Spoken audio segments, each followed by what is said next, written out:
नमस्कार, आप देख रहे हैं बुलंद आवाज पूजा सिंह के साथ। दोस्तों, कल 21 अगस्त है। एससी एसटी समुदाय और तमाम दलित संगठनों ने कल भारत बंद का ऐलान किया है। आरक्षण में जिस तरीके से माननीय सुप्रीम कोर्ट ने क्रीमी लेयर लागू करने और वर्गीकरण, जातियों का उपवर्गीकरण करने की सिफारिश की है, एक सुझाव दिया है, उसके खिलाफ कल भारत बंद का आह्वान किया गया था। जिसके बाद बसपा ने भी एक महत्वपूर्ण फैसला लिया कि वो भी इस बंद का समर्थन करेगी, उसमें हिस्सा लेगी, सहयोग करेगी, क्योंकि मामला एक बड़ी संख्या में करोड़ों एससी एसटी समुदाय से जुड़े हुए लोगों का है। मामला आरक्षण से जुड़ा हुआ है, तो इसलिए बसपा ने अपने एजेंडे में इस चीज को शामिल करते हुए और भारत बंद का आह्वान किया। बसपा सुप्रीमो मायावती के निर्देश पर जितने भी पदाधिकारी हैं, जितने भी कार्यकर्ता हैं, जितने भी कोऑर्डिनेटर्स हैं बसपा में, वो लोग तैयारियों में जुटे हुए थे और लगभग सारी तैयारियां पूरी हो चुकी हैं।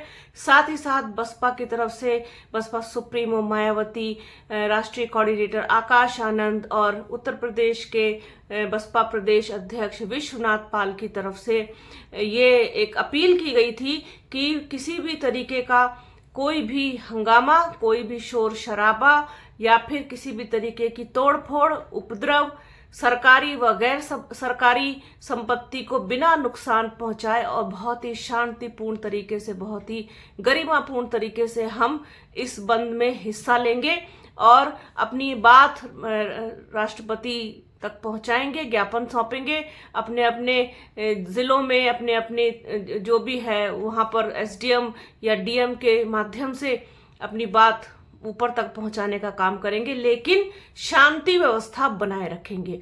ये अपील बसपा की ओर से जारी की गई थी। जिसके बाद आप ये देखिए कि आकाश आनंद ने भी ठीक उसी तरीके से एक अपील आज की कि हम नीला झंडा लहराएंगे, अपने लोगों की बात उठाएंगे, अपने लोगों की बात रखेंगे सबके सामने, सरकार के सामने, लेकिन बहुत ही शालीनता के साथ, बहुत ही गरिमापूर्ण तरीके से, किसी भी तरीके की कोई नारेबाजी नहीं, किसी भी तरीके का कोई हुड़दंग नहीं, कोई तोड़फोड़ नहीं, कोई उपद्रव नहीं। ये बात भी बसपा के राष्ट्रीय कोऑर्डिनेटर आकाश आनंद ने कही और उनके इस आह्वान के बाद तो और ज्यादा जोश है लोगों में कल को लेकर के कि क्या कुछ होगा कल, वो भी आपको बताएंगे, वो भी अपडेट देंगे। लेकिन सबसे दिलचस्प चीज आज के वीडियो में आपको मैं दिखाऊंगी आगे कि किस तरीके के स्लोगन्स और किस तरीके के पोस्टर्स, किस तरीके के बैनर्स सब बनाए गए हैं और उनमें किस तरीके के नारे लिखे हुए हैं। ये देखना बहुत दिलचस्प है। उसी तरीके के नारों का प्रयोग किया जाएगा कल बसपा की तरफ से। बहुत ही शालीनता के साथ पूरा प्रदर्शन करने जा रही है बसपा। और आप ये देखिए कि मायावती को एक लंबे अरसे के बाद इस तरीके के किसी भी कहना चाहिए गतिविधि में हिस्सा लेते हुए आप देख सकेंगे।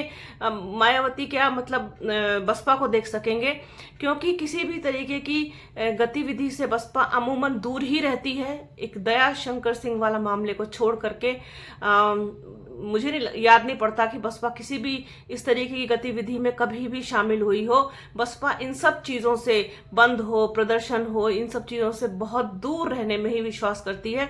और अब चूंकि मामला आरक्षण से जुड़ा हुआ है, मामला दलित समुदाय से, आदिवासी समुदाय से, पिछड़ों से जुड़ा हुआ है, तो यहाँ पर आवाज उठाना तो बनता है। और आपको बता दूं कि बसपा सुप्रीमो मायावती ही वो व्यक्ति हैं जिन्होंने सबसे पहले सुप्रीम कोर्ट के इस सुझाव के खिलाफ आवाज उठाई थी और सरकार को लगातार आगाह किया था, सरकार से लगातार आग्रह भी किया था कि इस पर ध्यान दें। बस बीजेपी की जो गवर्नमेंट है, प्रधानमंत्री नरेंद्र मोदी से उनके लोग मिले भी थे, लेकिन वो कुछ खास उसका फर्क नहीं पड़ा। बात आई गई सी हो गई, क्योंकि सत्र खत्म हो गया और उनको केवल आश्वासन से ही संतोष करना पड़ा, लेकिन बात सिर्फ आश्वासन की नहीं है। आप ये देखिए कि इससे करोड़ों SC ST समुदाय के लोग प्रभावित होंगे। साथ ही साथ राज्यों को जो अधिकार दे दिया गया है कि वो जैसे चाहें इसमें अपनी हिसाब से उसको कर सकते हैं, तो ये चीज भी कहीं ना कहीं बहुत गलत होगी और इसका मैसेज बहुत गलत चला जाएगा। इस वजह से इसका विरोध करना भी जरूरी था और विरोध करने के लिए बसपा सुप्रीमो मायावती ने भारत बंद में मतलब हिस्सा लेने का मतलब सोचा और उसका समर्थन किया। बसपा सुप्रीमो मायावती, आकाश आनंद, विश्वनाथ पाल लगातार अपील कर रहे हैं कि बहुत ही शांतिपूर्ण तरीके से और कहना चाहिए मर्यादा में रहते हुए करेगी बसपा इसका समर्थन। और क्या कुछ लिखे हैं नारे, क्या कुछ स्लोगन्स लिखे हैं, वो भी मैं आपको इस वीडियो के साथ साथ दिखाऊंगी आगे, तो देखिएगा और बने रहिएगा हमारे चैनल के साथ। कल क्या कुछ होगा वो भी आपके साथ अपडेट करेंगे। तो हमारे चैनल को लाइक कीजिए, शेयर कीजिए, सब्सक्राइब कीजिए, बेल आइकन जरूर दबाइएगा। अपना और अपनों का बहुत ख्याल रखिए। जल्द मिलूंगी आपसे एक नए वीडियो में, एक नए मुद्दे के साथ, एक नई चर्चा में। तब तक के लिए जय हिंद।